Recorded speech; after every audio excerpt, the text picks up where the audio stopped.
Today in Hartford, Connecticut, we've got a lineup that's sure to tug at your heartstrings and raise an eyebrow or two. Let's kick things off with a bang. This is your host, Dean Bark, coming to you live with the City Report with Dean Bark, right from the heart of Hartford. Let's dive in.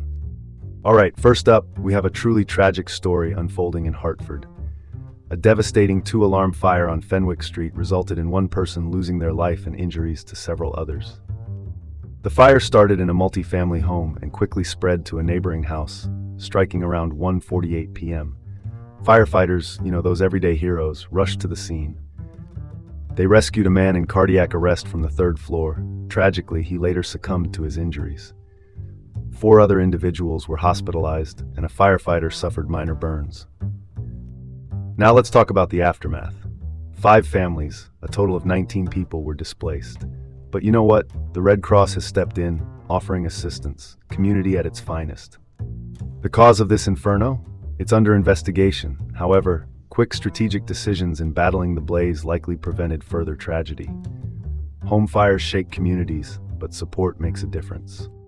Moving on, let's pivot to the next story, another tragedy, this time in Danbury. A pedestrian suffered life-threatening injuries in an accident and sadly passed away the next day.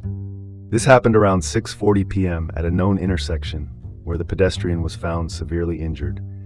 Despite emergency efforts, they died in the hospital, a somber outcome indeed. The driver stayed on scene and cooperated.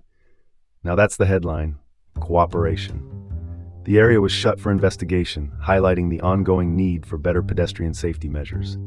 Next up, the untimely and heartbreaking death of Daniel Negrelli, a teacher from AI Prince Technical School in Hartford.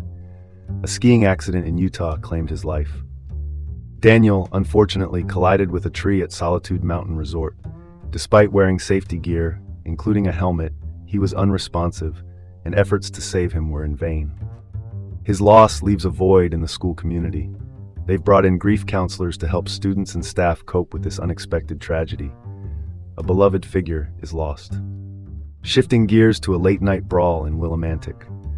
3 unidentified assailants left one man with a slashed shoulder after a fight broke out at some ungodly hour, 3:38 a.m. to be exact. The assailants took off on foot, leaving the victim with injuries serious enough for hospital transfer, but thankfully non-life-threatening. Cooperation issues persist here, slowing the police investigation. Let's not forget to reflect on the passing of Reverend Philip A. Sheridan. At 98, he was Hartford's oldest priest, and his death marks the end of an era. Talk about a lifetime of dedication. He was ordained in 1951 and served across many parishes, retiring in 1998. Reverend Sheridan's legacy is immense, uplifting sermons and a community leader cherished by many. Funeral arrangements are underway. And that's where we'll leave it. Remember to keep tuning in for updates and keep Hartford in your thoughts. This is Dean Bark, signing off from the City Report.